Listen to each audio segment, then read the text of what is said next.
இந்த பிப்ரவரி மாதம் 20ஆம் தேதி வெள்ளிக்கிழமை இந்த காலையில நீங்க நல்லா இருப்பீங்க. நீங்க ரொம்ப ரொம்ப நல்லா இருப்பீங்க. கர்த்தருடைய பிள்ளைகளே, தேவனுடைய கரங்கள் உங்கள் மேல் நன்மையாகவே இருக்கின்றது. தேவனுடைய கரங்கள் உங்களை ரொம்ப அழகா நன்மைக்கேதுவான பாதையிலே நடத்துகின்றது. வேத புஸ்தகத்துல எகிப்து தேசத்தை குறித்து நம்ம நிறைய வாசிக்கிறோம் இல்லைங்களா? இந்த எகிப்து தேசம் பார்த்தீங்கன்னு சொன்னா யோசேப்புக்கு ரொம்ப ஃபேவரா இருந்துச்சு. எகிப்து தேசம் என்ன பண்ணுச்சு? யோசேப்புக்கு நல்ல பதவி உயர்வுகளை கொடுத்து மேன்மைப்படுத்தி ஆனர் பண்ணி பார்வோனுக்கு அடுத்த ஸ்தானத்துல கொண்டு வந்து யோசேப்பை வைத்து அழகு பார்த்தது எகிப்து தேசம். ரிசல்ட் என்ன? உலகமே பஞ்சம், தேசமெல்லாம் பஞ்சம். ஆனா எகிப்து தேசம் மாத்திரம் பார்வோனுடைய காலத்துல, எகிப்து தேசம் மாத்திரம் யோசேப்பின் நாட்கள்ல பரிபூர்ணமா இருந்துச்சு, செழிப்பா இருந்துச்சு, பணப்பமா இருந்துச்சு, மேன்மையா இருந்துச்சு. இதுல இருந்து என்ன தெரியுது? ஒரு தேவனுடைய பிள்ளையை யார் ஆதரிக்கிறார்களோ, அவர்களுக்கு அனுகூலமா இருக்கிறார்களோ, அவர்களுடைய தேசம் ஆசீர்வதிக்கப்பட்டிருக்கும். அதே எகிப்து தேசம்தான் ஒரு காலத்துல, அதுக்கப்புறம் யோசேப்பு காலத்துக்கு அப்புறம் யோசேப்பை அறியாத பார்வோன்கள் எழும்பிய காலகட்டத்தில் மோசேயை இந்த எகிப்து பார்வோன் எதிர்த்தார்கள். மோசேக்கு பல இன்னல்களை கொடுத்தாங்க, வதைத்தார்கள், வாதித்தார்கள். இஸ்ரவேல் மக்களை வதைத்தார்கள், வாதித்தார்கள், பல வகையான இடர்களை ஏற்படுத்தினார்கள். ரிசல்ட் என்ன? 10 வாதைகள் அடைந்து மிக அதிகமாக பாதிக்கப்பட்டார்கள். நல்ல கவனிங்க, நல்ல கவனிங்க. ஒரு தேவ பிள்ளைகளை எவர்கள் ஆதரிக்கிறார்களோ அவர்கள் ஆஸ்வதமாய் இருப்பார்கள். ஒரு தேவ பிள்ளையை யார் பகைக்கிறார்களோ அவர்கள் பாதிக்கப்படுகிறார்கள். இது வேத சத்தியம். இன்னைக்கு இந்த காலையில் இந்த வார்த்தை கேட்டுக்கொண்டிருக்கக்கூடிய என் அன்பான தேவனுடைய பிள்ளையே, நீ ஆசீர்வதிக்கப்பட்டிருப்பாய். நீங்கள் நன்றாயிருப்பீர்கள். நீங்க இன்னைக்கு ரொம்ப ரொம்ப நல்லா இருப்பீங்க. ஒருவேளை உங்கள் லைஃப்ல உங்களுக்கு சாதகமான மக்கள் யாராச்சும் இருக்காங்களான்னு பாருங்க.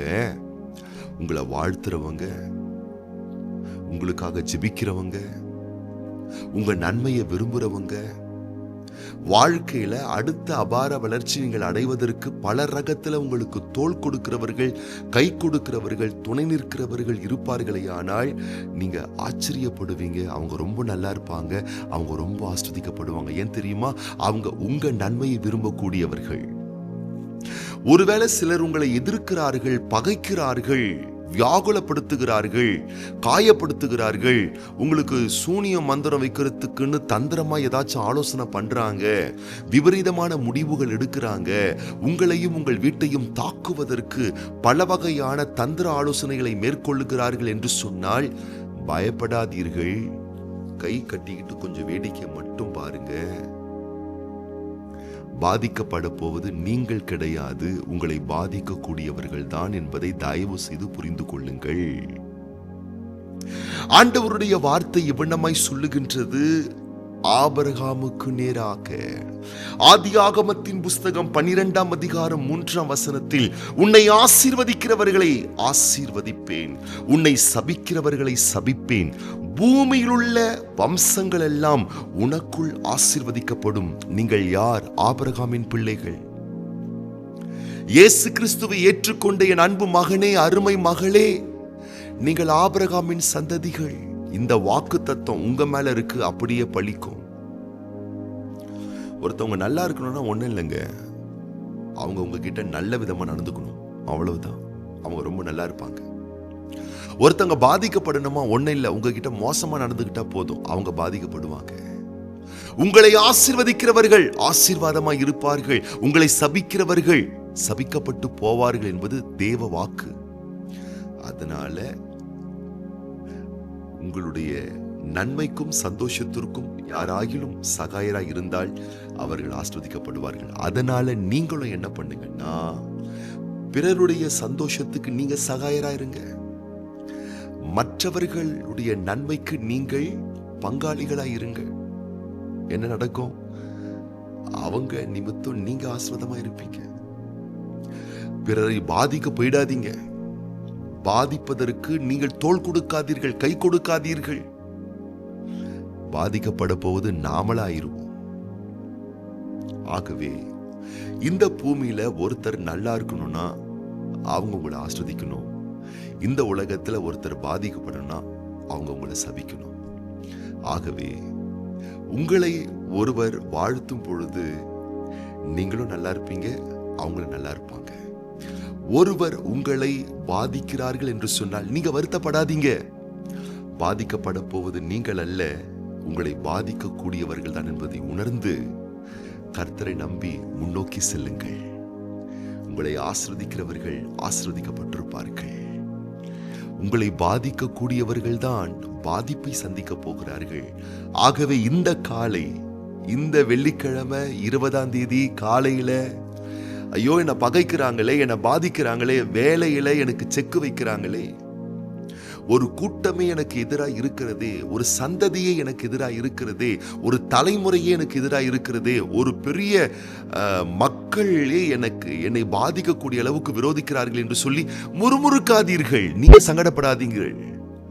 ஒரு மனுஷனுடைய வழிகள் கர்த்தருக்கு பிரியமாயிருந்தால் அவனுடைய சத்துருக்களை கூட ஆண்டவர் அவனுக்கு சமாதானமாகும்படி கர்த்தர் செய்வார்.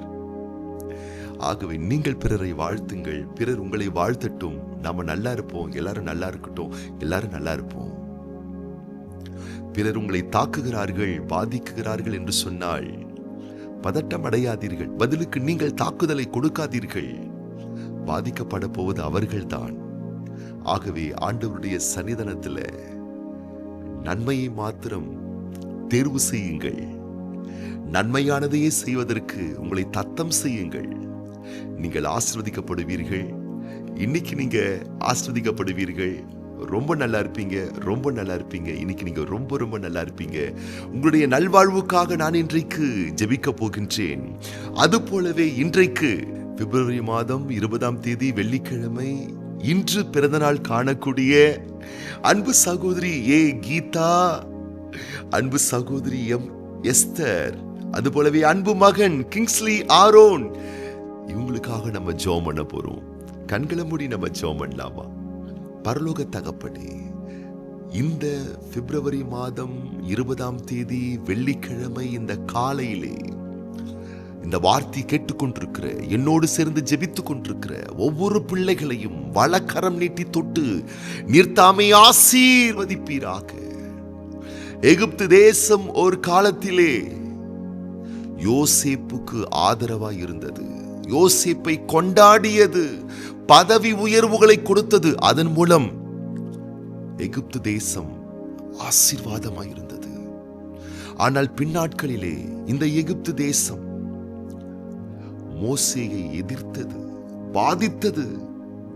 அதனால் அந்த எகிப்து தேசமே பாதிக்கப்பட்டதாக 10 வாதைகளால் விழுந்து போனதை நாங்கள் காண்கின்றோமே. இந்த சத்தியத்தை உள்வாங்கி உடைய பிள்ளைகள், ஆண்டவரே, உடைய வார்த்தையின்படி எவர்கள் எங்களை ஆஸ்வதிக்கிறார்களோ அவர்கள் ஆஸ்வதிக்கப்படுகிறார்கள், எவர்கள் எங்களை பாதிக்கிறார்களோ அவர்கள் பாதிக்கப்படுகிறார்கள் என்ற சத்தியத்தை உள்வாங்கி உடைய பிள்ளைகள் பிறரை ஆஸ்வதிக்கக்கூடியவர்களாகவும் பிறரை பாதிக்காதவர்களாகவும் வாழ்ந்திருக்கும்படி சகாயம் பண்ணுவீராக. ஐயோ, என்னை சிலர் பாதிக்கிறார்களே, சபிக்கிறார்களே, நிந்திக்கிறார்களே, துன்பப்படுத்துகிறார்கள் என்று சொல்லி உடைய பிள்ளைகள் உடைந்து போகாதபடிக்கு இந்த சத்தியம் ஒவ்வொரு பிள்ளைகளும் புரிந்து கொள்ளும்படிக்கு நீர் தாமே உடைய பிள்ளைகளுக்கு உணர்வுள்ள மனப்பக்குவத்தை தருவீராக. இந்த நாளும் உடைய பிள்ளைகளுக்கு இன்ப நாளாய், இனிய நாளாய், சந்தோஷ நாளாய், மேன்மையான நாளாய், ஜெயத்தின் நாளாய் அமைந்தருளும்படி தேவனே உடைய வார்த்தை முன்னிட்டு ஒவ்வொரு பிள்ளைகளை மனதாராக வாழ்த்தி நாங்கள் ஆசீர்வதிக்கிறோம். இன்றைக்கு பிறந்த நாட்கள் காண்கின்ற, திருமண ஆண்டுகள் காண்கின்ற ஒவ்வொரு பிள்ளைகளையும் வலக்கரம் நீட்டி தொட்டு நிறுத்தாமே ஆசீர்வதிப்பீராக. சகல சம்பூர்ணங்களோடு உடைய பிள்ளைகள் வாழ்ந்து சுகமாய் இருக்கும்படி மனதார முது பிள்ளைகள் ஒவ்வொருவரையும் நாங்கள் வாழ்த்துகிறோம், ஆசீர்வதிக்கிறோம். நேச சிநேக பிரிய பாசம் மிகுந்த கரத்திலே ஒப்பு கொடுத்து ஆண்டவர் இயேசு கிறிஸ்துவின் ஆசீர்வதிக்கப்பட்ட நாமத்தினாலே வாழ்த்தி ஜெபிக்கிறோம் எங்கள் நல்ல பிதாவே, ஆமேன். இன்னைக்கு நீங்க ரொம்ப ரொம்ப நல்லா இருப்பீங்க.